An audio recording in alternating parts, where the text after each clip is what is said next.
അടുത്തതായി നമ്മോട് സംസാരിക്കുന്നത് കേരളത്തിൻ്റെ പാലിയേറ്റീവ് കെയർ ചികിത്സയുടെ പിതാവ് എന്ന് ഞാൻ വിളിക്കാൻ ആഗ്രഹിക്കുന്ന ബഹുമാന്യനായ രാജഗോപാൽ സാറാണ്.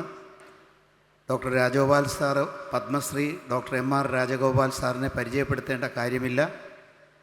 അദ്ദേഹം പാലിയം ഇന്ത്യയുടെ ഫൗണ്ടർ ചെയർമാനും കേരളം അങ്ങോളം ഇങ്ങോളം നടക്കുന്ന പാലിയേറ്റീവ് കെയർ പ്രവർത്തനങ്ങൾക്ക് നേതൃത്വം കൊടുത്തുകൊണ്ട് ട്രെയിനിങ് രംഗത്ത് മുഴുവൻ ആളുകളെയും ആബാലവൃദ്ധം ജനങ്ങളെയും പാലിയേറ്റീവ് കെയറിൽ പരിശീലനം നടത്തുവാൻ വേണ്ടി അക്ഷീണം പ്രവർത്തിക്കുകയും ചെയ്യുന്ന മുൻ അനസ്തേഷ്യ വിഭാഗം പ്രൊഫസറായ രാജഗോപാൽ സാറ് അനേക അവാർഡുകൾ ഇതിനകം തന്നെ നേടിയിട്ടുണ്ട്. നിരന്തരമായി പ്രവർത്തിച്ചുകൊണ്ടിരിക്കുന്ന കേരളത്തിൻ്റെ ഭാവി പാലിയേറ്റീവ് കെയർ രംഗം മാത്രമല്ല, പൊതുജനാരോഗ്യ രംഗത്ത് തന്നെ ഇനി എടുക്കേണ്ട ദിശകളെപ്പറ്റി സംസാരിക്കുവാനായി ബഹുമാന്യനായ രാജഗോപാൽ സാറിനെ ക്ഷണിക്കുന്നു.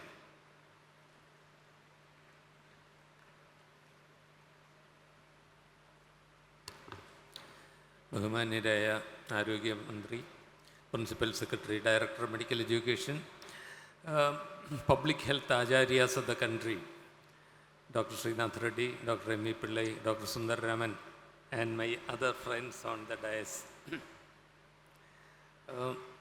Just wanted to say some things in continuation of whatever has been said already. Dr. Srinath Reddy, Dr. Sundar Raman, please excuse me for switching to more to Malayalam than other things, than in speaking in English. ഈ doctor M.V. Pillai പറഞ്ഞ ആ തടവറയിൽ നിന്ന് ഞാൻ തുടങ്ങാം. അത് ഇന്ന് രാവിലെ പത്രത്തിൽ അടൂർ ഗോപാലകൃഷ്ണനൊരു പ്രസ്താവന ഉണ്ടായിരുന്നു. ഈ വിജയത്തിൻ്റെ തടവറയിൽ കിടക്കുന്നവരെ പറ്റിയാണ്. കേരളം ഏകാന്തത അനുഭവിക്കുന്ന വൃദ്ധരുടെ സംസ്ഥാനമായി മാറിയെന്ന്. ഈ പറഞ്ഞ ഹെൽത്ത് ഇൻഡിസസ് എല്ലാം നമ്മൾ മുമ്പിൽ നിൽക്കുന്നു. ഒരുപാട് അഭിമാനിക്കാനുണ്ട്. എന്തൊരു കരുണയാണ് നമ്മുടെ നാട്ടിലെ പബ്ലിക് ഹെൽത്ത് സിസ്റ്റം രോഗ അനുഭവമുള്ളവരോട് കാണിക്കുന്നത്. പക്ഷേ മറ്റേ തടവറ അവിടെ ഉണ്ടാവുമല്ലോ. എന്നെങ്കിലും ഒന്ന് കിടപ്പിലായാലല്ലേ പറ്റൂ. നമ്മളിൽ 10 മുതൽ 15% പേർക്ക് ഏറ്റവും കൂടിപ്പോയാലും പെട്ടെന്നൊരു മരണം കിട്ടും. 85% to 90% of us will go through a prolonged illness before we die. സംസാരിക്കാൻ ഇഷ്ടമുള്ള കാര്യമൊന്നുമല്ല.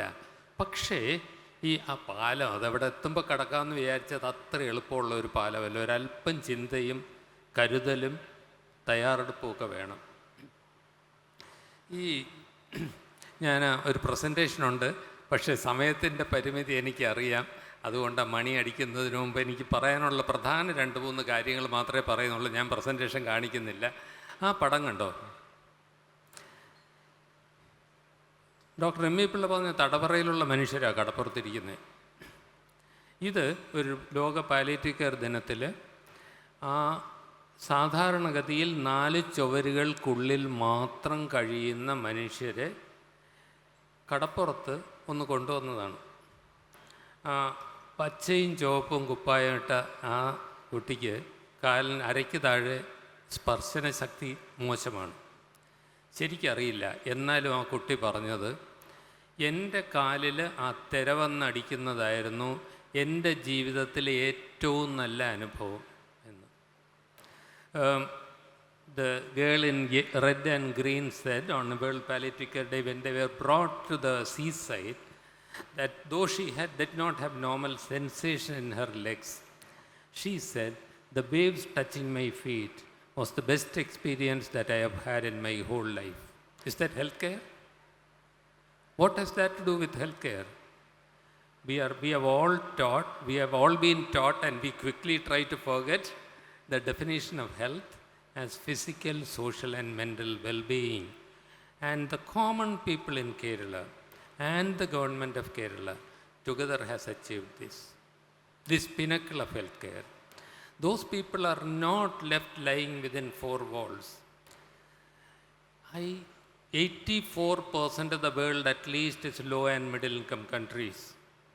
Only 16% at the most are high income countries. And in the whole of that 84% of population, I do not know of a single other community anywhere else where every bedridden patient gets at least one visit by a trained palliative care nurse. Not a small achievement at all. You know what that means? In every panchayat, there would be at least 70 people with an indwelling catheter in the bladder. They are all getting it changed at home. What happened to them earlier? They would all be bundled and twisted into an auto rickshaw, taken to hospital, very often getting unnecessary investigations done, and then spending thousands for each catheter change, and the children of the family going hungry. This is what used to happen. All that has changed. But, and the rest of the country, oh my God, it doesn't happen in the rest of India. It will happen, I hope, because the government of India did take Kerala as a model. കേരളത്തിനെ ഒരു മോഡലാക്കി എടുത്തിട്ടാണ് national programme for palliative കെയറും NDPS നിയമത്തിൻ്റെ അമെൻമെൻറ്റും കുറച്ചൊക്കെ ഇപ്പോഴത്തെ 2017 national health പോളിസിയും കൊണ്ടുവന്നത്. അപ്പോൾ ഇവിടെ ചെയ്ത് കാണിക്കുന്ന ഉദാഹരണം അവിടെ ഒക്കെ അലയടിക്കുകയാണ്. ആ തടവറയിൽ നിന്ന് കുറച്ച് കൂടുതൽ, പക്ഷേ നമ്മൾ അനുഭവിക്കുന്നുണ്ട്. വിജയത്തിൻ്റെ തടവറയല്ലേ ഡോക്ടർ എം വി പിള്ള പറഞ്ഞത്?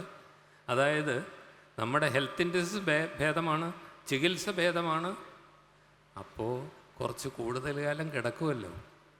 അപ്പോൾ അവസാനം ഈ യാത്ര ഒഴിവാക്കാനൊക്കില്ലല്ലോ. അവിടെ നമുക്ക് എന്തെങ്കിലും ഒരു ഉണ്ടാവും. അപ്പോൾ ഒരു ചില അപകടങ്ങൾ ഈ നമ്മൾ മുമ്പോട്ടുള്ള യാത്രയിൽ ചൂണ്ടിക്കാണിക്കേണ്ടത്, ഒന്ന് ഹെൽത്ത് കെയർ എക്സ്പെൻഡിച്ചർ. ഭാരതം ഒട്ടുക്ക് മോശമാണ്. ചികിത്സാ ചെലവ് കൊണ്ട് കുടുംബം ദാരിദ്ര്യരേഖയ്ക്ക് താഴെ പോകുന്ന 2014 കണക്കനുസരിച്ച് 5.5 കോടി ആളുകൾ, 4% പോപ്പുലേഷനേക്കാളും കൂടുതൽ ചികിത്സാ ചെലവ് കൊണ്ട് ദാരിദ്ര്യരേഖയ്ക്ക് താഴെ പോകുന്നു. ഇത് ഏറ്റവും മോശമായ 12 രാജ്യങ്ങളിലൊന്നാണ് ഭാരതം, വേൾഡ് ബാങ്കിൻ്റെ കണക്കനുസരിച്ച്. കേരളവും അത്ര മോശമൊന്നുമല്ല. ഈ നമ്മൾ പറയുന്ന ആരോഗ്യ പരിപാലനം നാളെ എനിക്ക് വയ്യാതാവുമ്പോൾ കിട്ടണമെങ്കിൽ ഞാനൊരു ഗ്രാമത്തിൽ പോയി അവിടുത്തെ പാലിയേറ്റീവ് കെയർ കിട്ടണം. എൻ്റെ കയ്യിൽ അപ്പോഴും കുറച്ച് പൈസ ഉണ്ടെങ്കിൽ ഞാൻ എത്തിപ്പെടുന്ന പ്രൈവറ്റ് ആശുപത്രിയിലോ പല വലിയ ആശുപത്രികളിലും ഇന്നും പാലിയേറ്റീവ് കെയർ ഇല്ല. അനുഭവിച്ചേ പറ്റൂ. അവസാനം എപ്പോഴെങ്കിലും മരിക്കണമല്ലോ. എൻ്റെ അവസാന കാലത്ത് എനിക്ക് എൻ്റെ വീട്ടിൽ കിടന്ന് എൻ്റെ കുടുംബാംഗങ്ങളുടെ കൂടെ വല്ലപ്പോഴും കൊച്ചുമക്കളുടെ ഒരു ഉമ്മയൊക്കെ വാങ്ങി പോകണമെന്നാണ് ആഗ്രഹം. നടക്കുമോ? ആശുപത്രിയിൽ പോയാൽ നടക്കുമോ? ഒരു വലിയ രോഗമാണ്. Doctor Srinath Reddy, one major illness in India is intensive careopathy. The disease broke out only in the last 25 years. Earlier, intensive care was for those with curable illnesses. Now, intensive careopathy means everybody has to go through unbelievable torture. Believe me, I was an intensive care physician. I know what it's like. Unbelievable torture before you go. And that disease is growing. The catastrophic health expenditure and the improper, cruel end-of-life care are problems in our country which are still there in Kerala also. But Honorable Minister for Health, you have now taken action. Whatever was not getting implemented from the Kerala Health Policy of 2008 is now, after its amendment in 2019, is now getting implemented. Now, in every major government hospital, including medical colleges, palliative care will be integrated into health care. And in all local self-government institutions,